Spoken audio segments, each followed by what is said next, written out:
live stream because I'm going to do my exclusive unboxing of my wedding dress. I have not done it on Instagram or any social media yet, so you guys here will be the first ones to see it. So I'm really glad that I'm not sponsored by this company, by the wedding shop, because there are some major issues with the dress. And if we had, I feel like most YouTubers have a sponsorship with their wedding dress shop company and they're getting it for free and like getting paid for the video and everything. So I didn't do that. And if I did, I'd have to lie about this. So this is just real life what's happening. So I got a notification on Monday that the package was coming, and I got a notification even before that it got to Boston, which is where I did my wedding dress shopping, and I don't live in Boston. As you guys know, I live in California. So I went to go pick up the dress, and I'm not gonna show you the part over here because it has my P.O. box address on it, and you guys don't need to know what neighborhood I live in. So this is what the box looks like. It's gigantic. And the first thing I noticed when I picked it up is that this part, like, I did not take this apart when I got back. This was literally like undone. Like the bottom part of the box was not sealed. And I was like, how do you mess this up with something that's like over $1,000? Anyways, so I opened it up and they had this really funny, like, can you guys see it? I don't know if it's flipped on YouTube. I never know because Instagram is. So it says, open me carefully, here, here, here, which is so funny because I'm totally the type of person who, like, when I open a letter or a package, I like tear it open, especially letters, because I feel like we never get letters anymore, so I'm not like used to opening them. So yeah, I'm the type of person who like tears through it, so they totally made this for people like me. So then I opened it up and they had this really pretty like maroon tissue paper to make it cute, which was really fun. And then someone commented to wait for more people to show up before doing this, but uh-oh, is it still loading for anybody else? I hope it's working. Lately, the Wi-Fi has been really good on Wi-Fi, and we haven't been having any problems. Anyways, so I guess before I show it to you guys, to wait for some more people to come, I'll talk about my ring. So I have my wedding band in here that we got. So I'll show you guys my engagement ring if you haven't seen it yet. And oh my goodness, people have been complaining because I got rid of my nails. Literally, people are like, your nails look so bad right now. What happened to your nails? And I honestly just got like so sick of having long nails, and I really overdid it because first I had, you know, like longish nails and they've always been natural, but then I just kept growing and growing and growing and growing and growing, and it was just like so ridiculously long. I couldn't do anything with my hands with like opening things and jewelry and like anything. I couldn't do anything. I had to have like alternative ways to do daily tasks and stuff. So yeah, I just took them off. I was like over it. They're too long. I don't know if I'll go back to having long nails. I probably will in a few months, my guess. But for now, I'm just like, I overdid it. So I'm just like going natural. We'll see what happens. But yeah, so this is my engagement ring if you didn't see it. So basically it has a really big oval diamond and then it has two halos around it. So halo just means like a ton of tiny diamonds in a circle. So it has main diamond, halo, halo, and then this part is like two things of diamonds there. So yeah, I made a whole video about my engagement ring when I got engaged last January. I picked it out, we went together. We kind of picked it out together, like Trevor had input and everything, but ultimately like I am wearing this on my hand for the rest of my life. So it should be something I like. So yeah, it was not a surprise. I would not have liked a surprise. We're not like a like cliche romantic type couple where like, you know, he gets all of our family to hide in the bushes and lights candles on the beach, and then they all come out and he gives like a 5-minute talk. You know what I mean? Like, we're not that type of couple. So it wasn't a surprise. I didn't want it to be a surprise. We just went to the wedding ring place together. We did go to a couple places, but the place we went to last was like closing and we got a discount and everything, so it was great. Anyways, so on Instagram a couple weeks ago, I did a poll of which wedding ring I should get. But ultimately, like, I don't know, a lot of influencers do like polls for like, what tattoo should I get? What name should I name my baby? Like things that, I mean, like, it's cute to get your followers involved, but like, ultimately, you're gonna go with what you want for like your tattoo, your wedding band, the name of your child, you know what I mean? So anyways, this is the wedding band. So this is called Contour, which is different than what I have on my face right now, which is where you do bronzer, highlight. Yeah, so Contour in rigs is just heard a little bit. So this is actually from the same company as this one. So I'll show you what it looks like alone. It looks really weird by itself. So I just want to show you guys what it looks like. So basically it's just kind of like doo-doo. So it kind of looks cool on camera. Anyways, I don't like how it looks in real life because it just like randomly goes up. It kind of looks silly, right? So apparently you're supposed to flip it around and have the wedding band closest to you. And so then this goes on top, and then that's what it looks like when they're together. It just adds another halo, half halo onto it. And then there's like 3 of these things, but these are close together. So it kind of looks like 2. Anyways, that's what it looks like. I personally like it flipped like that better. But yeah, they're basically gonna like solder them together so it's one ring, just because I don't see myself wearing the wedding ring alone just because it looks different. I mean, it looks weird on its own. So yeah, that's my wedding band that we picked out. And now I'll show you guys my dress. So yeah, I unboxed my dress. I immediately tried it on. They had, sorry guys. They had my name on it and everything, so I'm not gonna show that to you guys. So this is what it looks like. I'm not gonna touch it or try it on just because I have makeup on right now. And if there's remnants on, it's gonna get on the white dress, so not okay. So I know I already did the reveal in my wedding dress shopping video. So this is it. By the way, I'm going to cover this up with the fabric, extra fabric on the bottom. So it's not like I'm gonna have my chest exposed. So yeah, this is what it looks like. It is very like glittery. I don't know if you guys can tell, but it has like a ton of glitter on it. It's a ton of flowers. And then I'm gonna stand up just so that I don't have to touch it. But basically, this is what it looks like. So the flowers go like all the way down to the bottom.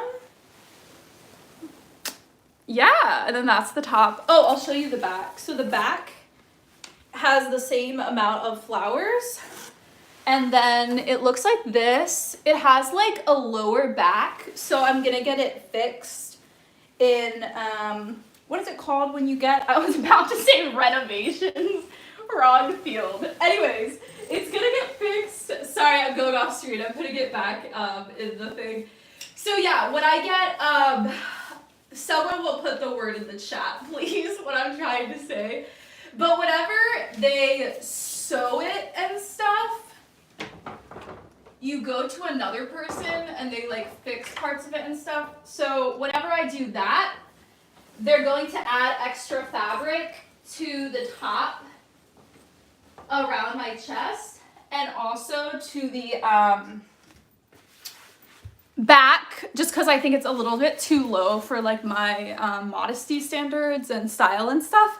So yeah, that's the dress. But the drama is that when I put it on, it was like way too big, like on this and my waist, and the bottom part is like out. It's like a ball gown type thing, so it's not tight on my legs or anything, so that doesn't matter. But yeah, here and here, it was probably like 2 inches too big.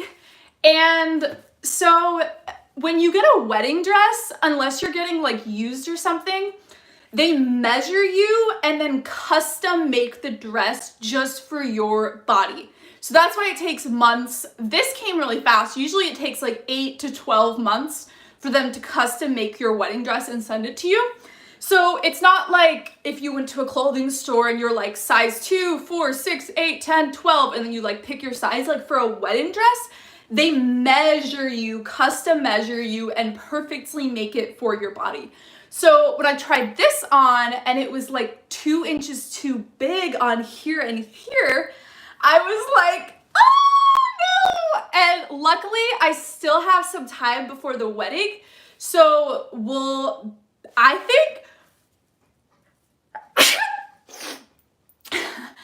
think that they'll definitely be able to get it fixed because this was in the end of October, so November, December, January. So it took 4 months. So we do have more than 4 months before the wedding. So if they need to make it again, they can. But alterations, that's the word I was thinking about earlier. So anyways, they probably could fix it in alterations, but that's going to be really expensive. And so I want them to send me a new dress, or they can pay for alterations, just because like the whole reason you go to a wedding dress shop and get your personalized dress is because you don't have to do alterations with like fitting it. Like, of course, alterations like with the length, for example, like we're going to use some of the bottom up here and on the back. So they intentionally gave me more length so I can add more fabric to the dress. So that's the type of alterations that you do. And with length, like we're depending on like what size heels I'm gonna wear. If I'm gonna wear heels, like that's gonna change, of course. But when it comes to like the actual dress, it's supposed to perfectly fit your body. So of course when I got back on Friday, it was too late and the place was closed. So I called this morning and they're like, sorry, we're gonna have a manager call you back, which they haven't. So I don't know how often this happens.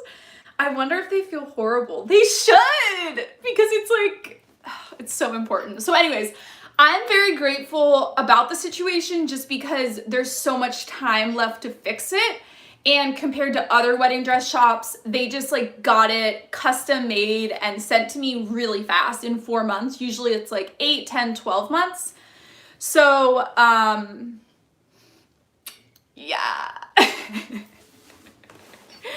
Okay. So I'm gonna read some of your comments. Everyone loves the dress. So beautiful, pretty. I love it. The detailing is to die for. Everyone's saying alterations. I'm glad you guys know what I was trying to say. Is your hair getting longer? Yeah, I actually like never cut my hair. I cut my hair like once a year. The last time I cut my hair was spring of 2020. So it's been like 2 years since I've cut my hair. I cut it myself just because my hair is just like long. It doesn't have any layers or like different shaping around the bangs or anything like that. So I never get it cut out of place, but occasionally if I feel like it has some split ends, I'll just like go like that.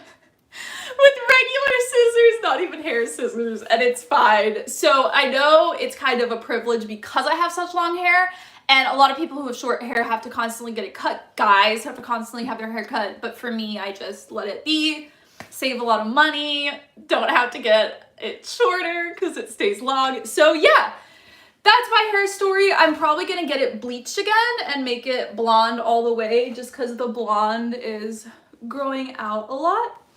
So yeah, I've been wearing my ponytails in a lot of my videos because I'm like, I want blonde hair. So I'm gonna go get it done.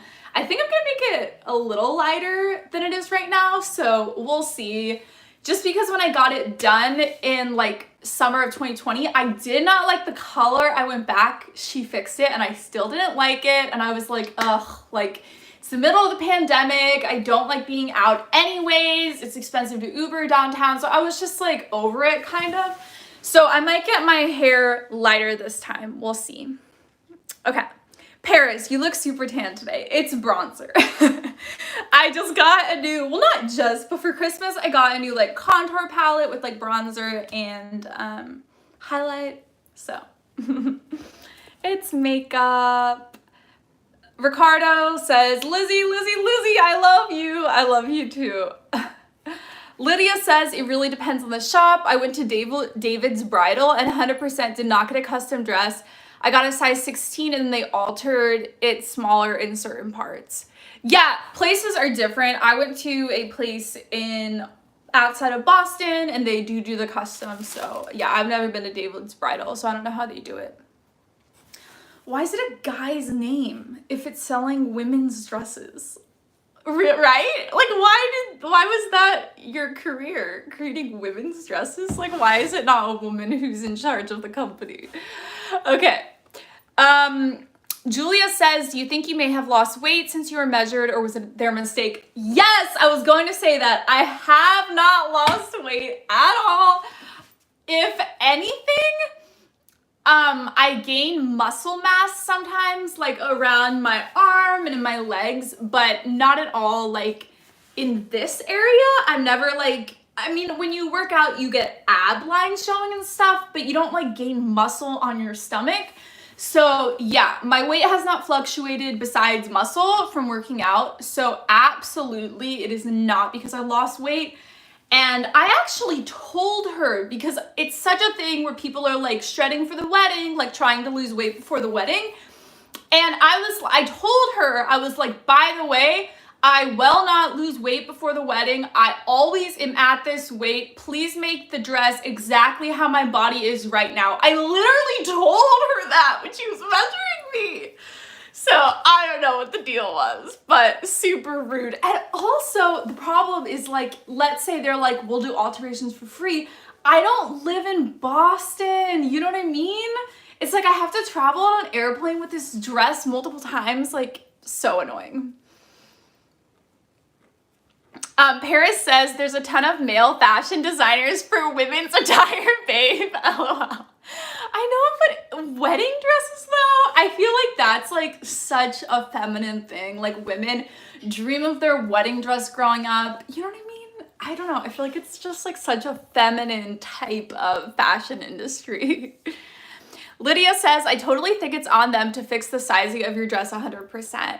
Yeah, I know they definitely have to pay for it or give me a new one, but because I don't live there, ugh, it's so annoying. And they're not a chain, so anyways, we'll see. I'll try not to get mad on the phone just because we have so much time before the wedding. James says, howdy from the great state of Texas. Love how you always say that. So I had been making a like video live stream script for this video on manifestation and how that's garbage. The whole like manifesting my life goals. But I was writing it for a few hours today and I want to do more research and talk more about the history of it because it goes back to like the 18th century. So I really wanted to talk about like more in depth about the history that I had on the video script, just because I feel like if I'm gonna make like a long live stream about a topic, I might as well present it well, just because I'm coming at it from the perspective where it's kind of like a post-religion type religion thing where people feel this like innate desire to pray, which is very similar to like manifestation request. So in the video, I'm talking about how it's kind of like a post-Christian society yearning for spirituality and believing in God, but not knowing it. So that's the angle I was talking about in the video, but I was like, I really need to represent this issue well from their perspective. And I literally talked about that in the video I just finished that will be uploaded next week about philosophy and how in philosophy there's something called the principle of being charitable, where you try to present the opposition position in an even better light. And so I was like, if I'm gonna make this video against a viewpoint I disagree with, I have to present it in the best possible light and fully understand the history of it. So, Lady Ravenfell says, have you ever watched Say Yes to the Dress? No, I've never watched it. I don't watch TV anyways, but I was never the type of person who was like, dreaming of my wedding growing up. No. Randy is a fashion connoisseur.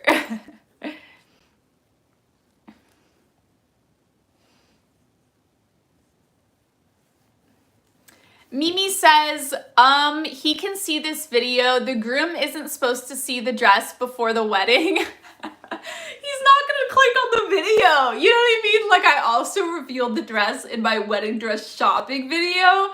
So he just needs to not watch the video. So I actually want him to see the wedding dress before the wedding, because I don't know, there's like the first look photos, but that's on camera. I don't know.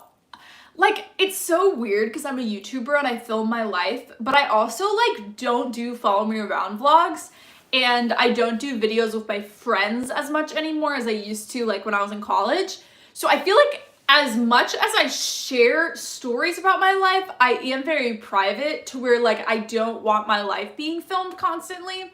So that's why I don't like the idea of like the first look, because you're on camera, so you're thinking about what your facial expression is gonna look like because you're being photographed.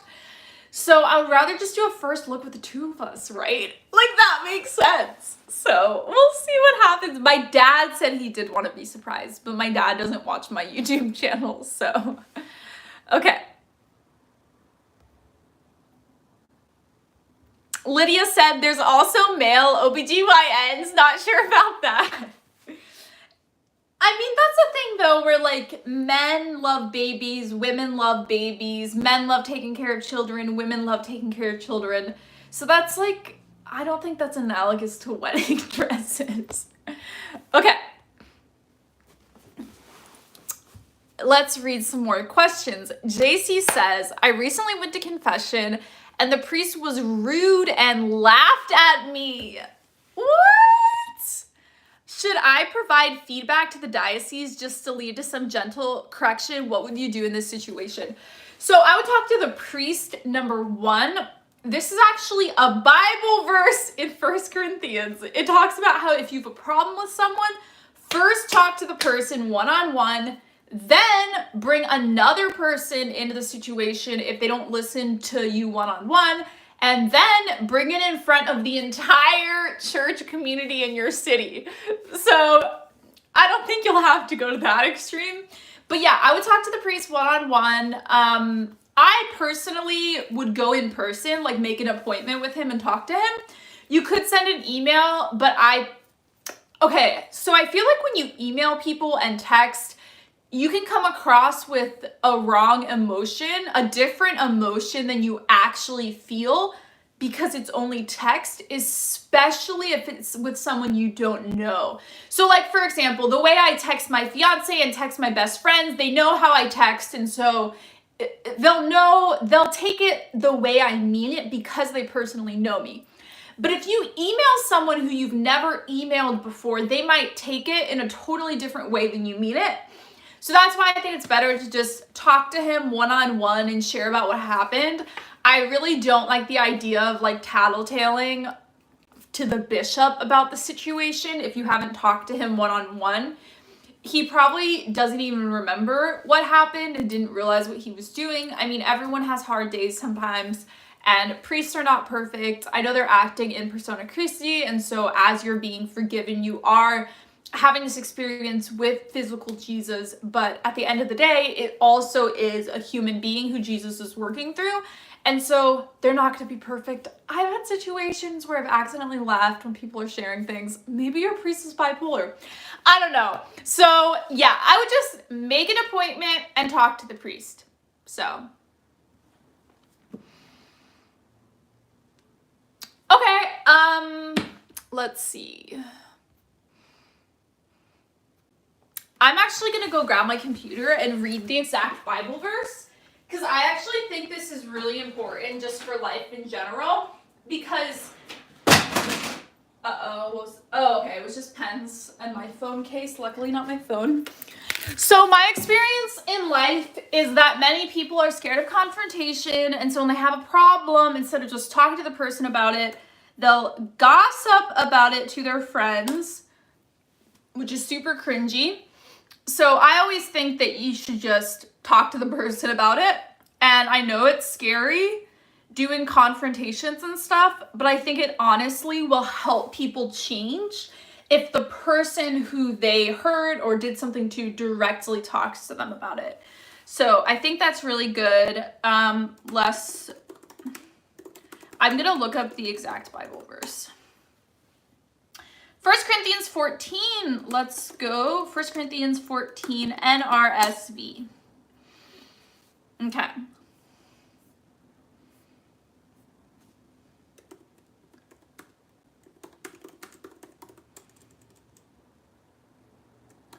Maybe this isn't it. Uh-oh.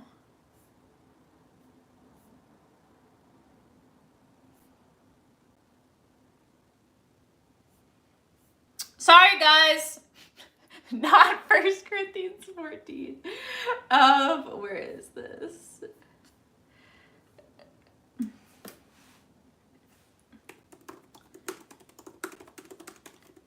Then go to the church. Where is it? Seriously? This is horrible. I can't find it. Okay. Then take it to the church.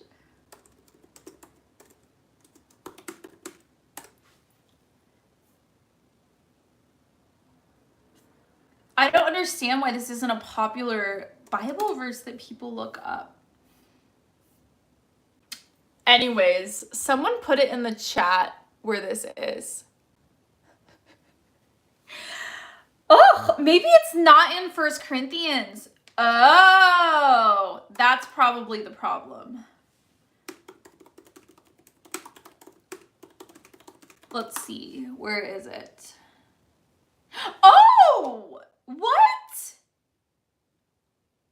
It's in the Gospels. Matthew 18. Wow. That's crazy. I got the epistles confused with the gospel story. That's crazy. Okay. Well, this is sweet. This is actually what Jesus taught. I thought it was St. Paul. Okay. Verse 15.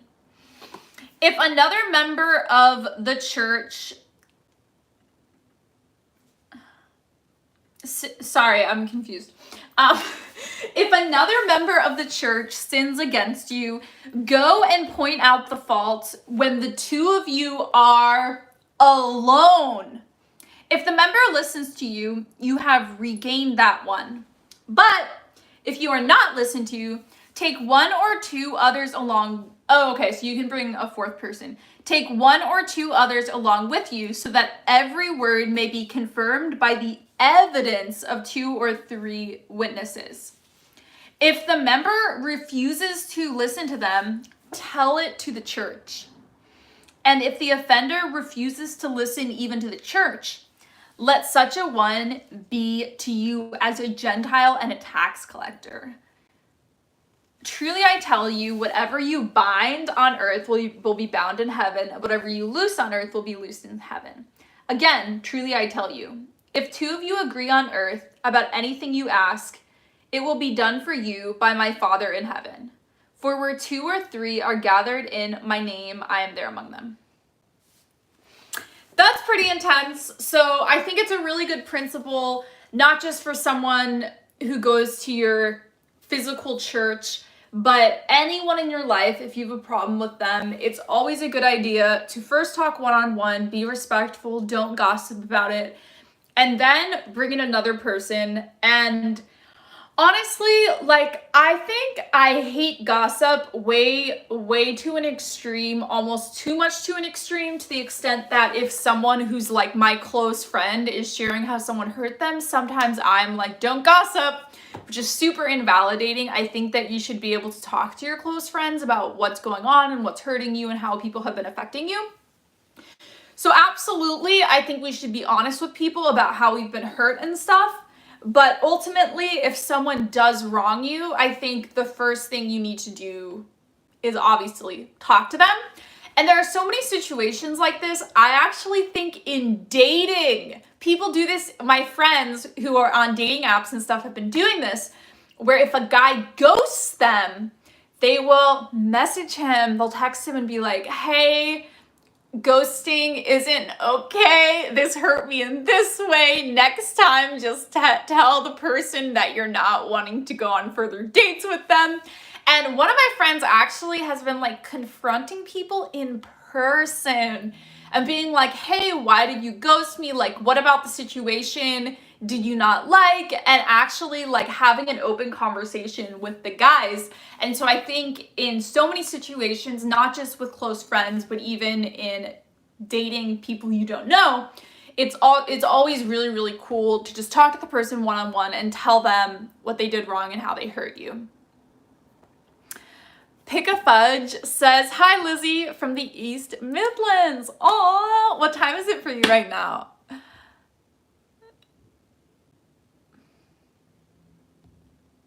Matthew 18. Someone was able to find it way before me. Okay, so what else has been going on in life lately? I've been editing a lot of videos. I have a video where I filmed a reaction to a Breaking the Habit TikTok, so I'm really excited to upload that. And then I have my video I've been working on for over a month with a ton of B-roll and everything, so that's gonna be up in a couple days. And then I'm also going to be making a video, like top 10 YouTube videos I regret uploading. So I think that'll be really cool just because I've been downloading my entire YouTube channel and going through old videos and stuff. And I actually recently privated a ton of videos when I was going through my YouTube channel. And I'm like, wow, I can't believe this was up for years and years and years. So, yeah, but it's gonna be an interesting video because I want content to be like erased from the internet, but then I'm gonna like bring it back when I address it. But I'm just gonna be really careful to not like be playing the clip independently, but to make sure when the clip is being played, I'm in the shot being like, I disagree with this. So. Mason Roberts says, there is Catholic TikTok? Yes! There's Catholics on Instagram, there's Catholics on YouTube, there's Catholics on Twitter, there's Catholics on TikTok. So yeah, there's a lot of people on there. I make Catholic TikToks. I need to make more of them. I have so many ideas, but don't film them. So yes, there's so many Catholics on TikTok. I think it's really fun. It's such an interesting platform where people come up with these really creative audios and then everyone makes like the same concept. It's so cool. I don't know how that started, but I think it's really cool.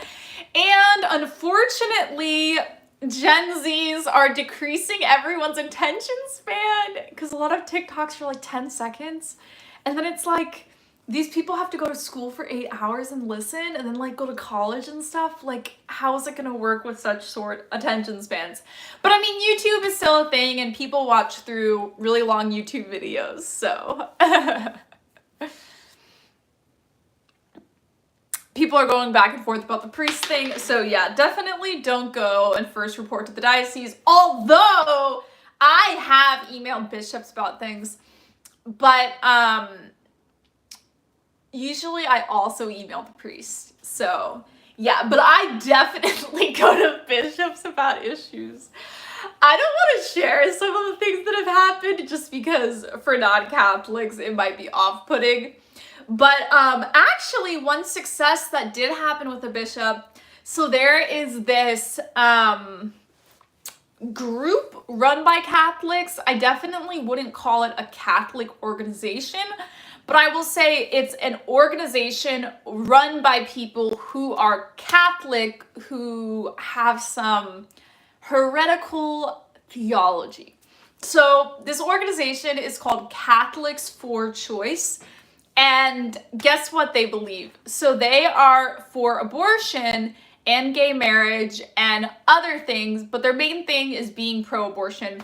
So that's why it says Catholics for Choice. So I have seen this group around Twitter and other social medias. And so they're in DC. So I emailed the DC bishop and I had quotes of their tweets in the email and I was like, I could read the email. But anyways, so nothing happened, which is fine because DC is a huge diocese and there's so much going on. I'm a random person. I don't even live there. But recently, during March for Life, they were having a mass inside the Basilica of the, is it the Basilica of the Immaculate Conception? Let's see, Basilica DC. Basilica of the National Shrine of the Immaculate Conception. And let's see. I want to get an exact quote of. Okay.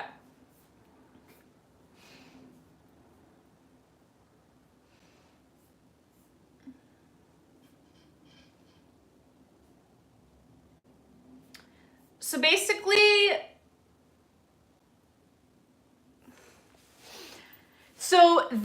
I'm sure a lot of you already know about this, but for anyone who's new, so they did like a giant like light projection thing. It was pretty big. And on it, they said, pro-choice Catholics, you are not alone. And then it also had like what percentage of people get abortions who are Catholic. So it was like changing light text while there was mass going on. So literally like this light was at the same church, the light projection thing, it was like at the basilica while they were doing mass. And so this was kind of like, I guess the last straw is how he viewed it, or maybe because it was so public and on the church, that was what the last straw was. But he actually made a statement and he said, this is Cardinal Gregory. Okay, he's also a cardinal. The true voice of the church was only to be found within the Basilica of the National Shrine of the Immaculate Conception last evening. There, people prayed and offered the Eucharist, asking God to restore a true reverence for all human life. Where's the rest of the quote? Let's see.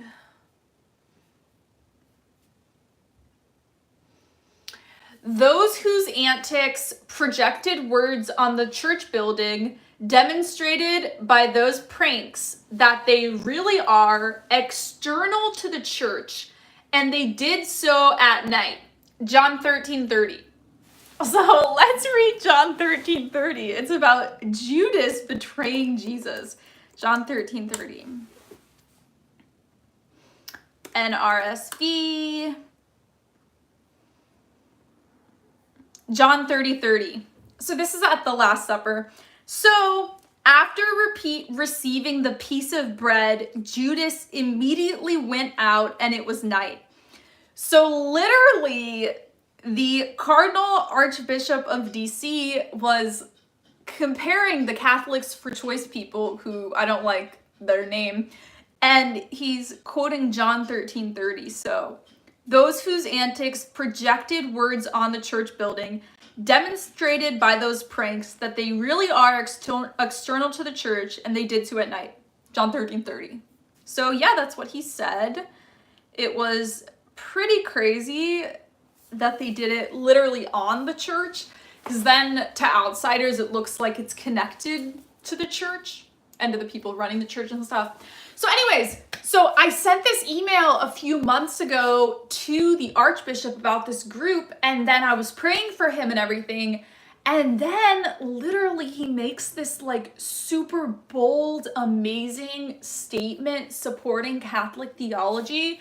And it's so amazing because I feel like Catholics complain a lot and have issues with our church leadership and think they aren't doing enough in standing up against the government and different issues happening in the world. They're not addressing scandal and everything. And so I thought this was a really cool moment when our Archbishop and Cardinal really made a strong statement supporting Catholic theology. So I was very grateful, and I was like, my prayers were answered. So yeah, but my main problem with the organization that I told him in the email is just that they have the word Catholic in the name. So it makes it look like the Catholic Church is like supporting or behind the organization. So that was my main problem.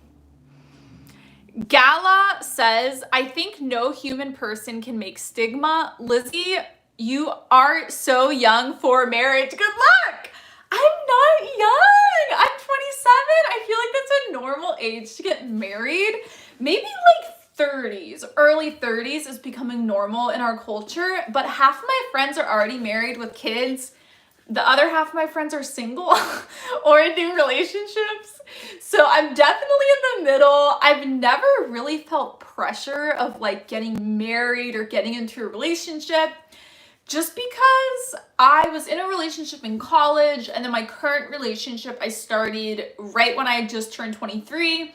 So I never really thought like, oh, I'm not in a relationship. But yeah, I mean, a lot of my friends who I knew from college got married at like 21, 22.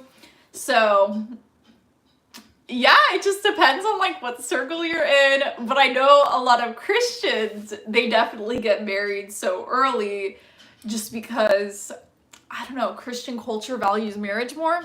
I don't know. Okay. Mason says good for the bishop. I do agree that a lot of church leadership seems extremely flaky on social issues. Yeah, and like I totally understand. It's the same with Pope Francis and the way he talks about certain issues and certain heretical things going on in the church. Like they don't want to push people away, which I totally get. Like if they were super assertive and domineering and intense about it, people would be like, oh, I can't be Catholic anymore because they are saying this. And so I kind of understand like the pressure they're under and stuff. But I mean, my personality type would just shut down stuff like that. But then people would literally leave Catholicism. So yeah, I mean, they're in a really hard situation with where everyone is in the church, where a lot of people disagree with church teaching, dogma. So yeah, I mean, if I was in the position, I would probably make it worse. But I know women can't be pope or anything, but I'm saying like if my personality type was in a leadership position, I think it would push people away. So yeah, I don't know. I think it's so easy for people to judge religious leaders and political leaders, but I think when you're in that position, you know so much insider information on what's going on everywhere, and I think it's really, really hard to make decisions when you're in that situation. Mason says, are you doing a controversial April Fool's video this year? No, I'm not. I think it's harmed my reputation, and do I regret it? I don't know, maybe. I don't know if it's good. I don't think it's good to push people away. And I think that a lot of times I'm still viewing my YouTube channel as like just how I did from the beginning, where like it's like my journal and I just share about my life, and it doesn't matter what people think of me. Like I always have this view of my YouTube channel from the very beginning, when it was just me sitting in my bedroom in high school talking to the camera and replying to messages that I got, giving advice. Like I always view my YouTube channel the way it was from the beginning, where it was so personal and small and no one knew about it.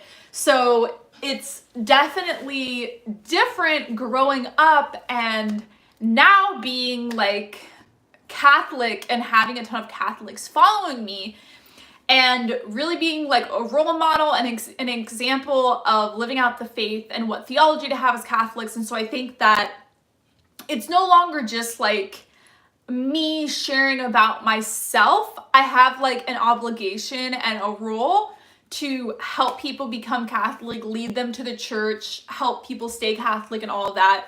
So I think it's no longer just about like what I want and expressing myself. I think it's about other people as well. And I think not that I'm like this extremely selfish, self-centered person, but I just don't think about stuff like that. I think I am a very courageous person. I don't have insecurities. I don't care what people think about me. And so I think most people think all the time, like, how am I coming across? Well, I hurt this person by saying this. How does my reputation get affected if I say this? Like, most people think all throughout the day how what they're saying affects other people and affects the way people view them. So because I don't have insecurities, I am like free from that type of thinking. Like, it doesn't matter to me how people view me. And I think that has a huge flaw and blind spot though when it comes to like your online reputation. So as much as I love not having insecurities, I would not trade it for the world. It definitely does cause some problems in my online life. Not really in my personal life. I don't know. Maybe I do harm people a lot. Okay. Let's see. Maggie, you should make a video on personality disorders from the Catholic perspective, in particular borderline and narcissism. I love your videos on mental illness. It's hard to find Catholic perspectives on any mental illness apart from anxiety and depression. Yes, I agree. It's even hard to find psychiatrists and therapists who are good at understanding something other than anxiety and depression, just because those are so normal. And also a lot of people get situational anxiety and situational depression, and there's no such thing as like situational schizophrenia or situational bipolar. So that's also why so many therapists, psychiatrists, influencers are talking about those things, just because we live in such a stressful society and situational anxiety, depression is so common. But yeah, I was actually talking to my best friend about this recently. So when we were talking about, narcissism and sociopath spectrum. So it's very interesting because I think a lot of people view personality disorders as kind of something beyond your control, where you are a certain way because of trauma you experienced growing up. And that it's like there's nothing you can really do about it, but like avoid people like that, like people who don't have personality disorders. And I think the most fascinating aspect of that would be towards someone who is diagnosed with antisocial personality disorder, which another word people use is sociopath. People like that, it's definitely a spectrum, but people who have an extreme version of that lack empathy. They don't experience empathy. And so one of my other friends was saying, like, there's nothing you can do, like you can't be a good person if you're like that, like you don't have a moral compass. And my thing is like, yes, you can. And I guess it's a very Catholic thing to think, just because Catholicism is all about actions. And I think Protestantism really does focus on like the emotional aspect of your relationship with God. But Catholicism is like, to be a practicing Catholic, you need to go to Mass every Sunday or Saturday night, donate to the material needs of the church, do the fasting during Lent, go to confession once a year, receive the Eucharist once a year. Like we have these like practical actions. And that is how you show love to God and how you have commitment to God through actions. It's not based upon emotions. And so I think that type of mindset lends itself more to thinking that people to the extreme of zero empathy and not having a conscience either, people like that can be good. I believe that. And it's very interesting because I'm on the other end of the spectrum regarding empathy. I wouldn't say regarding conscience. I think that empathy and having a conscience are two different things, at least for me. I have extreme empathy, but I don't have this extreme sense of like guilt when things happen. I just have extreme empathy. I mean, I think there is a lot of overlap in that if I hurt someone or I see someone who's hurt, I have this extreme reaction. But when it comes to like my actions, I would say I probably should have more guilt about things than I do. I don't have enough contrition naturally. So anyways, when it comes to the empathy thing, so I'm the opposite of sociopath. Bipolar people are the opposite on the empathy spectrum. And so I'm thinking, like, does that mean because I have more emotional empathy, am I or bipolar people automatically morally superior to non-bipolar people? Because a lot of people will laugh because there's so many negative stereotypes about bipolar.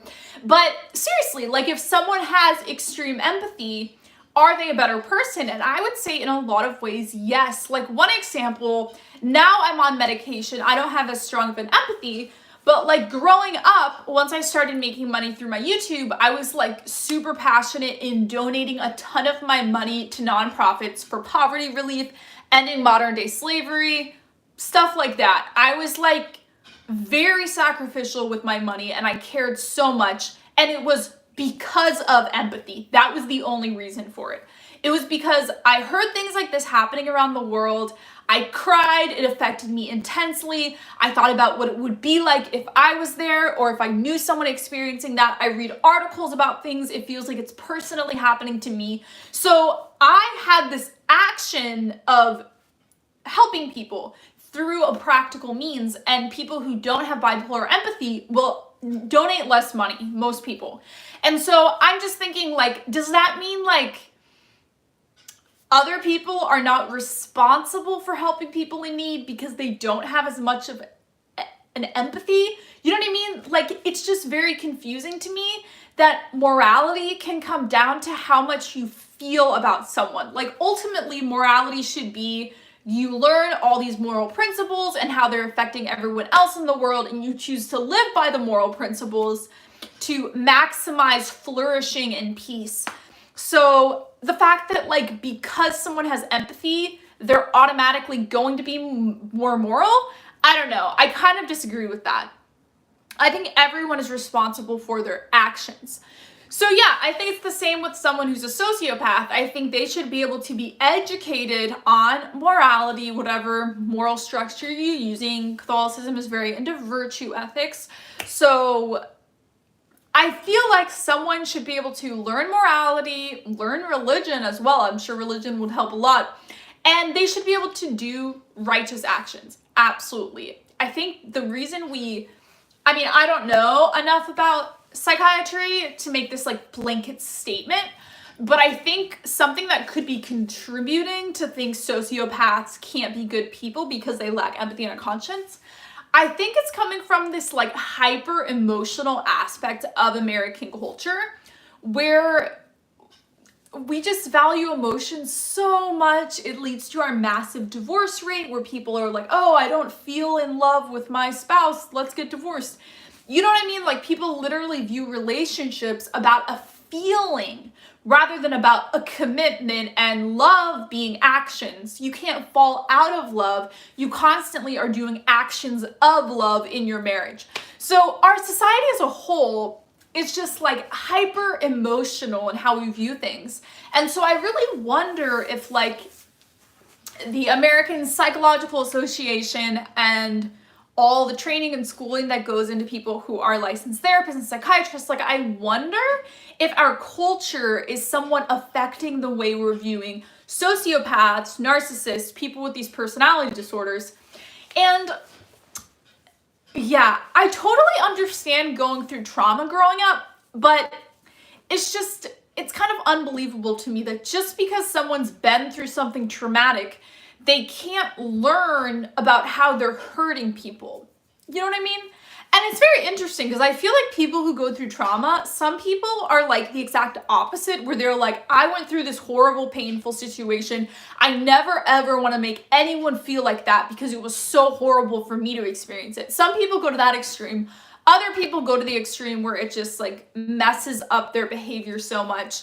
But yeah, I absolutely think that people who are diagnosed with narcissistic personality disorder, antisocial personality disorder, borderline personality disorder, there's another one, let's see, it starts with an H.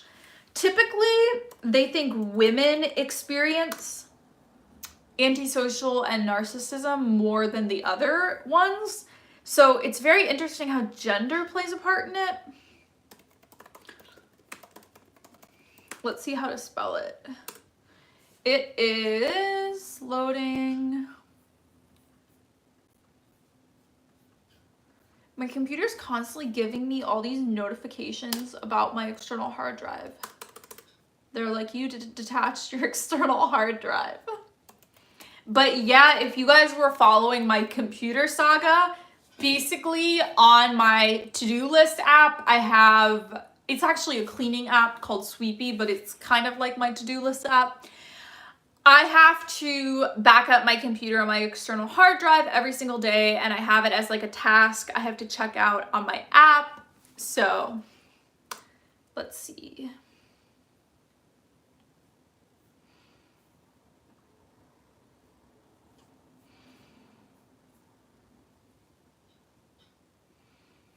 It's called histrionic personality disorder. So they think that antisocial and narcissists are majority men and borderline histrionic is majority women, but men and women can both be diagnosed with all of those things, but I guess it tends to be more of one gender, which kind of makes sense because there is major differences in brain structure between women and men, so it makes sense that one set of symptoms tends to affect one gender more. So that does make sense. But yeah, I absolutely think, and it's interesting because like borderline personality disorder, people have more of a positive take in, where therapists really view it as like rehabilitation and like you can be better and all these things. But yeah, narcissism and antisocial. And I wonder how someone feels who has narcissistic personality disorder. Like, I don't know. Because a lot of people think people like that wouldn't be able to be like, admit that they're the problem and doing something wrong. But it's unbelievable to me that like no one who's a narcissist will accept blame. You know what I mean? I don't know. I think they can totally be rehabilitated. I think everyone can.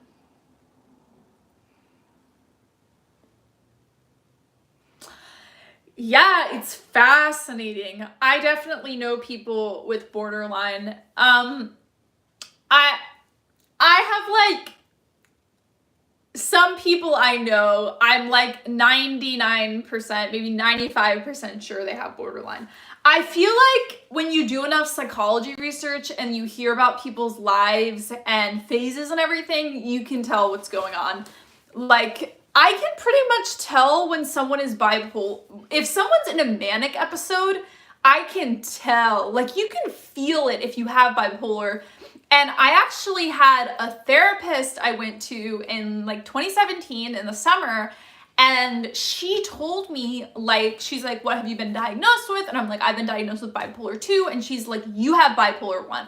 And I'm like, why? Like, what? I did tell her, we did like a questionnaire about my life and stuff, and she's like, you're in a manic episode right now. And I'm like, why? Give me practical examples. That's what I'm always like. I'm like, I want practical examples. Tell me why. And she's like, I can tell. You're manic right now. You have bipolar 1. And I was so mad. I was so mad because it was like someone just making an assumption about me without evidence. But looking back at that psychiatrist, I'm like, oh. And I don't know. With mania and hypomania, sometimes it's hard in the moment to know that you're manic. It's easier to tell looking back. I feel like now I'm so used to my bipolar that I can tell in the moment what's going on. But then it was hard to know. And so it's so funny looking back and being like, I was so manic. And now that I've had more experience with bipolar, I'm like, I can tell when people are manic too. So literally, even when you're walking around downtown somewhere and you see homeless people, obviously not all homeless people have mental illnesses, but a lot do. And I can tell if they have schizophrenia or bipolar, like by their behavior, you can tell. So, like, one thing is some homeless people, and it's actually made me even more empathetic towards homeless people, because I think a lot of times people judge them and they think, oh, you're a drug addict, you're an alcoholic, whatever, like, you're not contributing to society, you want to be homeless. Like, people have all these horrible assumptions they feel about homeless people. And for me, I'm like, they have untreated mental illness, they need to be on medication. And because their families do not understand bipolar or schizophrenia and they have not been educated on it either, they become isolated from their family and friends. And so for me, it's like easy solution, right? So yeah, it's interesting. I've always been empathetic towards homeless people, but now having a mental illness that so many of them have, it's like I see myself in them, you know? And I realize if my life had been a little different, I would be in their same position. So Paulo Marcia says, hey Lizzie, I haven't been able to catch one of your lives in a while. It's great to see you. Great to see you too.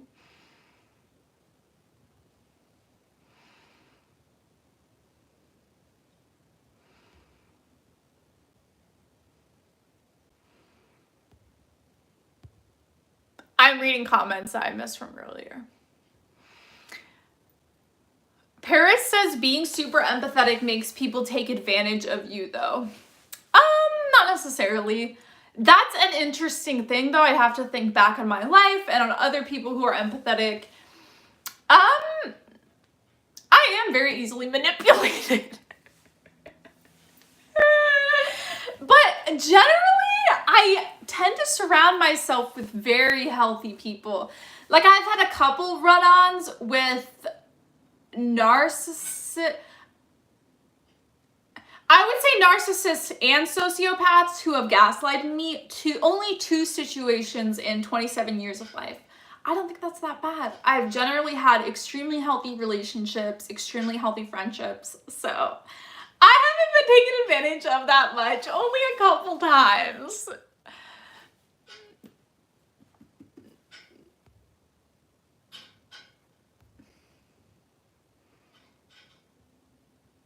Does Trisha Paytas have multiple personality disorder? I don't know what she has. I don't regularly watch her channel, but she does do a lot of trolling. Like she makes a lot of videos about different things that aren't serious, and she just makes all these claims and stuff. So if she talked about it in a video, it might not actually be a real diagnosis.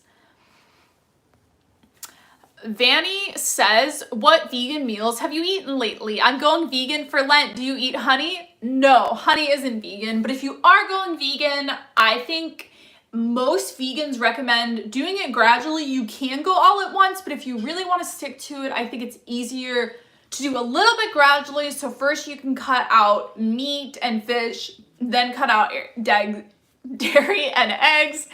And then after that, you really need to focus on like micro vegan things. So for example, when you go to the grocery store, instead of buying dairy milk, buy soy milk, oat milk, coconut milk, almond milk, whatever. But then it's like in certain processed foods or cookies or something, there's, you know, like 0.01% dairy or something in it. So I think when you start going vegan, you should start by focusing on the big purchases. And then after, focus on like you're buying something at the store and you're reading through 20 ingredients, seeing if casein is in it. You know what I mean? Like start with the major things and then continue. And a lot of people also say don't immediately be vegan when you go out to eat. So I know for me, I cut out meat for like 3 months or 2 months. And then I fully cut out dairy and eggs and everything. And then I was only 97% vegan. And sometimes if I was like at someone's house or with friends, I would not be vegan. And I think that was very important in helping me to stick with it. And so honey is one of those things where it's like, yes, it's important, but it's a small thing. And I feel like if you go like all in immediately, you're going to quit. That's just how it is. So I think it's good to go gradually. One of my best friends just went vegan and she's not doing 100% yet. And I support her because it's like, I want her to stick to the lifestyle. So I have a vegan free meal plan for 14 days, a different meal every day for breakfast, lunch, and dinner. So email me or DM me on Instagram or Twitter and I will send you it. It's a Google Doc and it has recipes for everything. So I made it in 2018, no, not 2018, probably 2020. So yeah, I have my vegan meal plan because I want to make it really easy for people to go vegan for Lent. So I don't know if I'll make another video. Maybe I'll make a live stream of it because I already have a YouTube video, how to go vegan for Lent. But I don't know. I could make an updated one to get people to go vegan. I personally think it's very easy to be vegan. And I mean, I went vegan in 2015. So that was a long time ago. Like 16, 17, 18, 19, 20, 20, 7 years. So since then, so many more restaurants and companies have created vegan products. So it's so easy when you're traveling to go out to eat fast food, like situations where it's more difficult to be vegan, because if you're cooking at home, it's very easy. But now it's just like there's so many convenience foods. It's so easy to be vegan in 2022. So yeah, like for example, KFC just got the Beyond Chicken And Starbucks and Dunkin' Donuts have a vegetarian fake meat breakfast sandwich, which isn't vegan because it has egg and dairy in it. But my point is, we're just becoming like so many vegan options. Burger King has a lot of vegan options. Taco Bell does. So yeah, I just think it's really easy to be vegan. And I know after you've been vegan for a while, it's like, that's not relatable to people who are new to the lifestyle, but I think in 2022 it's very easy. Okay, Mason Roberts, have vegans settled the debate over owning cats? Cat food is non-vegan. You can feed cats a vegan diet, and you can feed dogs a vegan diet, because you just have to get food with complete protein and everything else that they need. But yeah, vegans I follow on YouTube have cats who eat vegan. Paris says the Burger King vegan burger is delicious. Blood Covenant says, I love KFC, but bad for my health. They have the vegan Beyond Chicken, though, which is way healthier than regular chicken. Okay. Mason says, so Christmas the cat is vegan then? So my family lives in Florida. I live in California, so I don't have Christmas like at my house. If I did, he would be vegan. But my family isn't vegan. My parents, I mean, they're mostly vegetarian. My sister is basically vegan, though. Diana says, I don't eat vegetables, seriously, like at all. You really want to think about like your lifespan moving forward. If you're not eating vegetables, your lifespan is just going to be like massively decreased. You're massively increasing your risk of getting heart disease, stroke, diabetes, different types of cancer.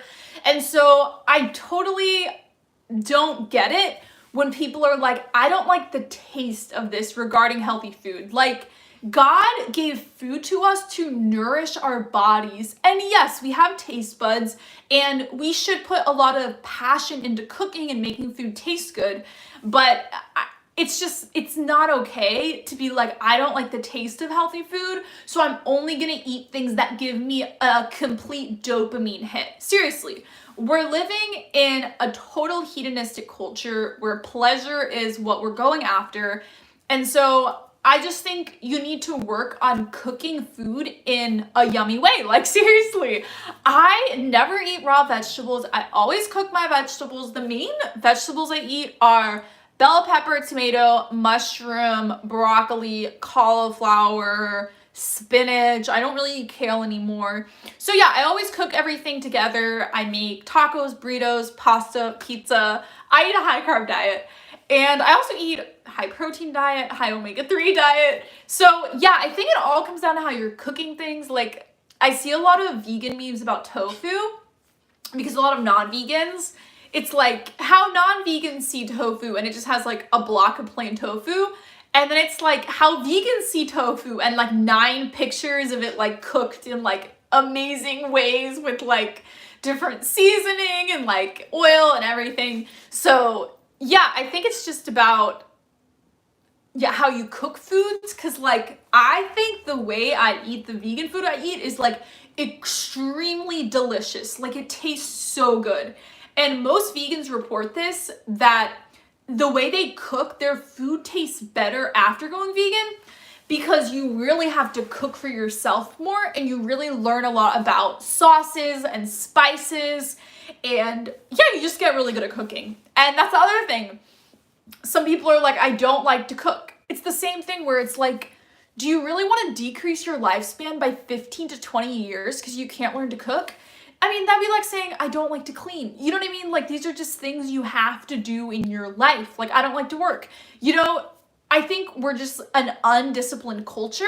And just because you don't feel like eating something, you don't feel like doing something, that's not okay. Like, we need to push ourselves and develop our character traits in different ways. And of course, for some people, like for me, it's easy for me to say this because I love cooking. I've always loved cooking. My mom cooked everything homemade growing up, starting when I was a toddler. I cooked with her and I loved cooking with her and everything.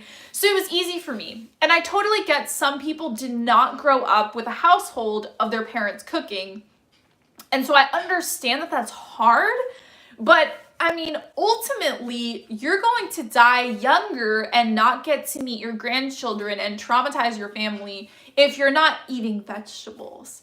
And yeah, honestly, there's so many different types of fruits and vegetables and grains and everything and beans. So yeah, but also we can get a lot of nutrients from fruits as well and from nuts and seeds and beans and everything. So I would download an app called Chronometer, and it basically, you input everything that you're eating. A lot of times you can just scan the QR code of a food and it inputs all the calories and everything. And if you're just eating, like brown rice or something, you enter like how much and stuff, and it tells you all the protein, vitamins, minerals, fat, carbohydrates that you're getting from it, and then like puts each day together and shows you how much you need of everything. So if there are certain vegetables that you hate eating, I would track everything else, and maybe you are getting enough nutrients from it. I don't know. And then also take a multivitamin. But yeah, you really need to push yourself and challenge yourself to eat healthy. Exercise is another thing. People are like, I don't like exercising, I don't like cooking, I don't like eating healthy, I don't like cleaning. It's like, these are things we have to do in life. So sometimes you have to do things that you hate. And also, I find that it's hard at first, but once you get into it, you absolutely love it. Like, for example, running is inherently painful, but when you run enough, you love it. And even though it's painful, it's so fun. So that's how life is. We have to do things that are hard and that we hate sometimes. Diana says, my mom raised me to be a super picky eater, so I haven't eaten vegetables in 14 years. I think it's a mental thing now. They all physically make me nauseous. Try eating fruits then. And I would go to a doctor and work with a nutritionist, because this is like a serious, what do you eat if you don't eat vegetables? Because like everything I eat has vegetables in it, like pizza, pasta, soup, stir fry, tacos, burritos, everything has vegetables in it. I don't know what I would eat.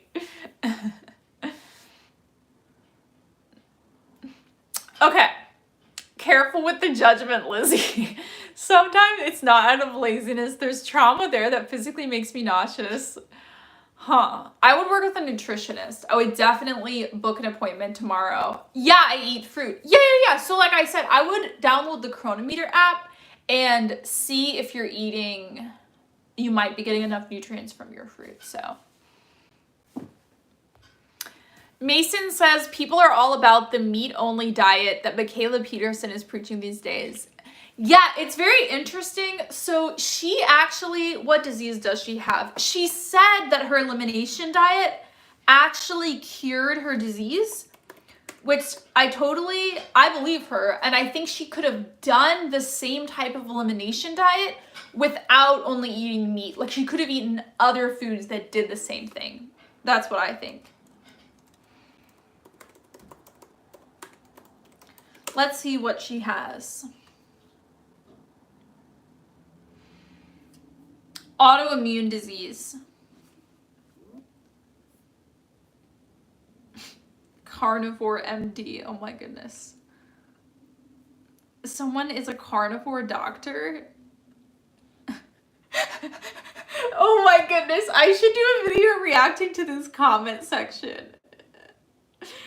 This person commented on the Carnivore MD channel. The power of the carnivore diet to heal is tremendous. This is an inspiration for people and raises awareness of the health benefits of carnivore diet.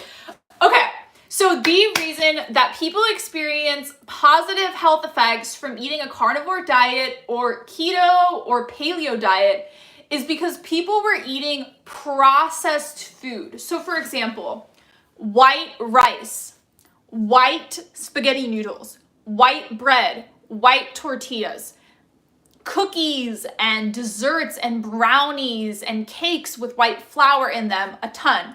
So when people eat, this is called processed. So they are processed carbohydrates. So when people cut out processed carbohydrates and instead they're eating other things like only meat, in one sense, they're getting rid of unhealthy food from their diet.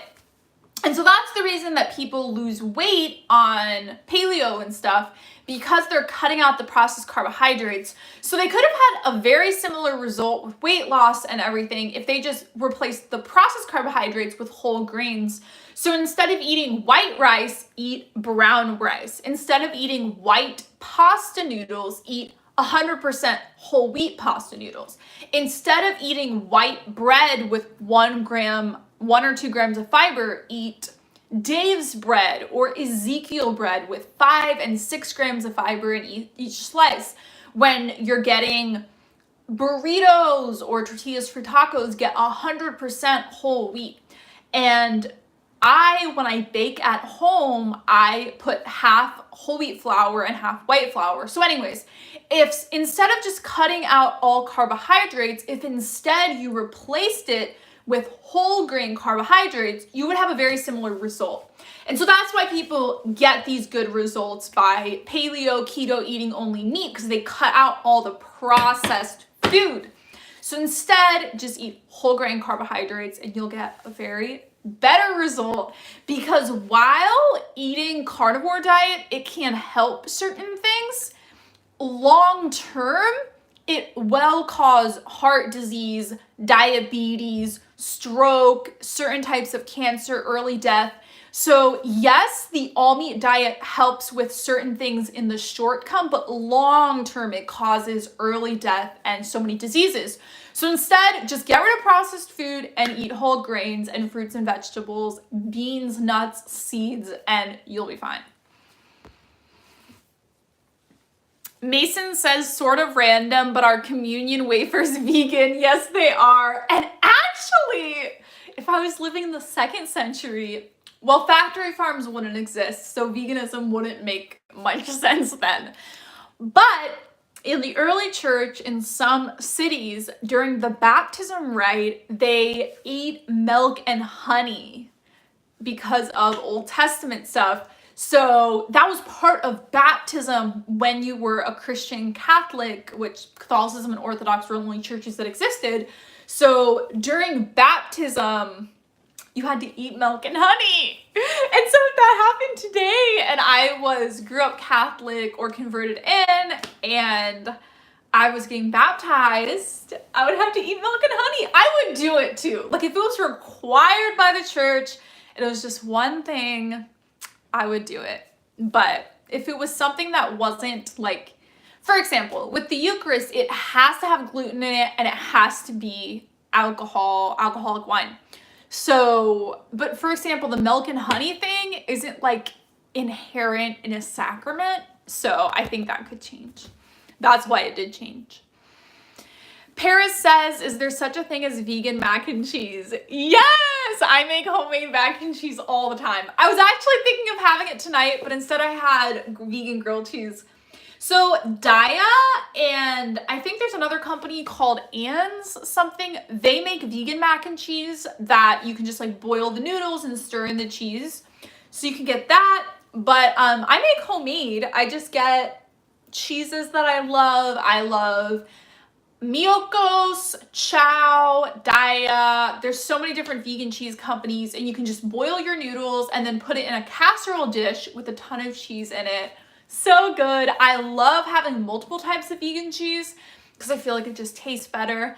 But vegan cheese does get expensive because the government subsidizes dairy, but it does not subsidize vegan milk and vegan cheese. So I actually don't eat stuff like that very often because I think it gets very expensive. Daya mac and cheese is so expensive. So it is cheaper to make your homemade mac and cheese. Oh, and then I put breadcrumbs on top of the mac and cheese. Paolo says, if you knew that your honey was ethically sourced, would you consider eating it? Yeah, absolutely. I don't know enough about honey, but from what I have read about it, it seems like there are situations where it is not harming animals. And it's very similar to eggs, for example. When chickens are laying eggs, there are situations where that is not harming the animal at all. And so, of course, I would never eat like an animal that had to be killed. But when it comes to animal byproducts, there are situations where I'm like, I think that is ethical. Like if you own your own chicken, you never kill your chicken, it lays a ton of eggs, it's happy, it's living with his family in the yard, like I don't have a problem with that morally.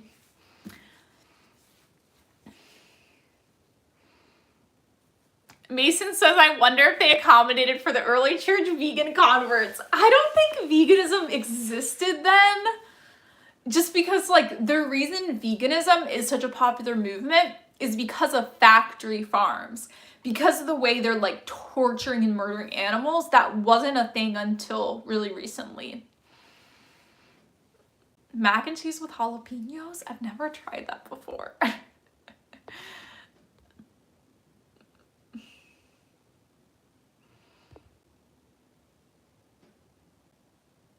Lizzie is giving dietitian vibes.